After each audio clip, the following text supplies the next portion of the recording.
오늘의 말씀 사무엘하 20장 14절에서 26절까지 말씀입니다. 세바가 모든 이스라엘 지파 가운데로 두루 다니다가 아벨 지역과 벤마아가 지역과 베림의 온 지역까지 이르렀다. 그곳 사람들이 모두 모여서 그의 뒤를 따랐다. 요압을 따르던 군인들은 그곳에 이르러서 벤마아가의 아벨을 포위하고 세바를 치기 시작하였다. 그들이 성읍을 보면서 둔덕을 쌓으니 이 둔덕이 바깥 성벽의 높이만큼 솟아올랐다. 요압을 따르던 모든 군인이 성벽을 무너뜨리려고 부수기 시작하니 그 성읍에서 슬기로운 여인 하나가 이렇게 외쳤다. 제 말을 들어보십시오. 좀 들어보시기 바랍니다. 제가 장군께 드릴 말씀이 있으니 요압 장군께 이리로 가까이 오시라고 말씀 좀 전하여 주십시오. 요압이 그 여인에게 가까이 가니 그 여인이 요압 장군이십니까? 하고 물었다. 요압이 그렇소 하고 대답하니 그 여인이 요압에게 이 여종의 말을 좀 들어보시기 바랍니다 하였다. 요압이 말하였다. 어서 말하여 보시오. 그 여인이 말하였다. 옛날 속담에도 물어볼 것이 있으면 아벨 지역에 가서 물어보아라 하였고 또 그렇게 해서 무슨 일이든지 해결하였습니다. 저는 이스라엘에서 평화롭고 충실하게 사는 사람들 가운데 하나입니다. 그런데 장군께서는 지금 이스라엘에서 어머니와 같은 성읍을 하나 멸망시키려고 애쓰십니다. 왜 주님께서 주신 유산을 삼키려고 하십니까? 요압이 대답하였다. 나는 절대로 그러는 것이 아니요. 정말로 그렇지가 않소. 나는 삼키거나 멸망시키려는 것이 아니요. 그 일이 그런 것이 아니요. 사실은 에브라임 산간 지방 출신인 비그리의 아들 세바라는 사람이 다윗 왕에게 반기를 들어서 반란을 일으켰소. 여러분이 그 사람만 내주면 내가 이 성읍에서 물러가겠소. 그 여인이 요압에게 말하였다. 그렇다면 그의 머리를 곧 성벽 너머로 장군께 던져드리겠소. 그런 다음에 그 여인이 온 주민에게 돌아가서 슬기로운 말로 설득시키니 그들이 비그리의 아들 세바의 머리를 잘라서 요압에게 던져주었다. 요압이 나팔을 부니 모든 군인이 그 성읍에서 떠나 저마다 자기 집으로 흩어져서 돌아갔다. 요압은 왕이 있는 예루살렘으로 돌아왔다.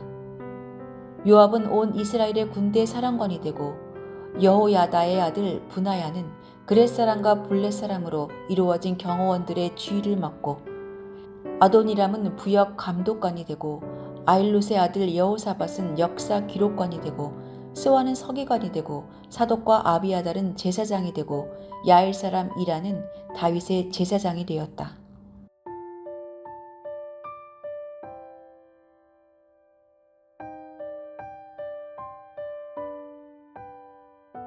지혜로운 사람의 특징을 한마디로 정의하기는 어렵습니다.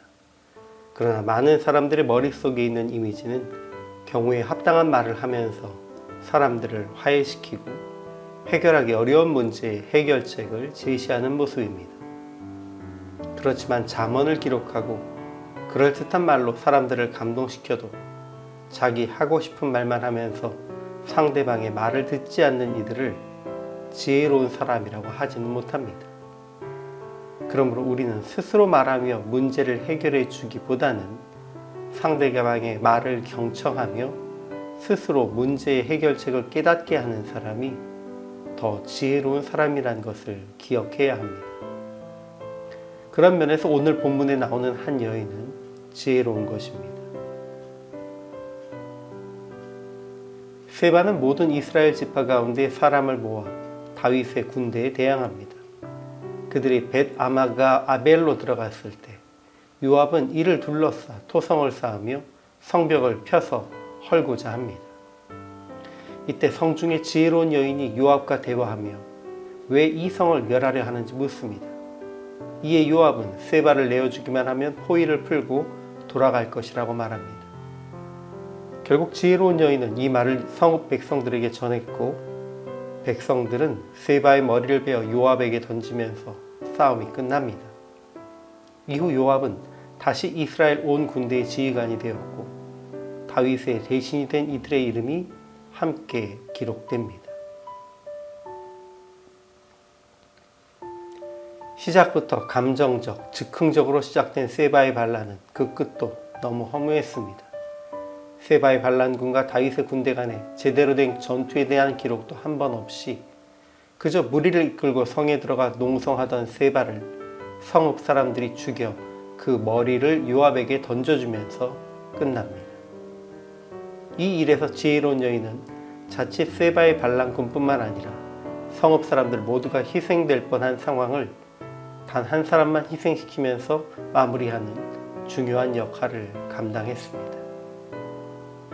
그 여인은 분위기에 휩쓸리지 않고 차분히 대화를 시도하며 요압의 목표를 확인하고 그것만 이루면 물러가겠다는 약속을 받아 이를 통해 성읍 사람들을 설득시켰습니다. 분위기에 휩쓸려서 목숨을 걸 만큼 중요한 것이라고 생각하지만 결국은 의미 없는 희생이었다는 것을 알게 되는 경우가 적지 않습니다. 공의를 위해 희생하는 것도 아니고 그저 우리와 같은 사람을 절대시하고 시대가 변하면 시들어질 이념을 절대시하며 목숨을 걸었던 많은 이들의 후회를 우리는 역사 속에서 수없이 보았습니다. 하나님을 믿는 사람들에게는 하나님의 뜻을 이루는 일 외에 어떤 것도 절대적인 의미를 가지고 있는 것이 없습니다. 그러니 이것을 분별하기 위해 서로의 마음을 터놓고 대화하는 것, 그것이 지혜입니다. 오늘 주님께 지혜를 구해 상대방이 하고 싶은 말을 하게 하고 알아들어 서로의 마음을 확인하고 문제를 해결하는 우리가 되기를 소망합니다.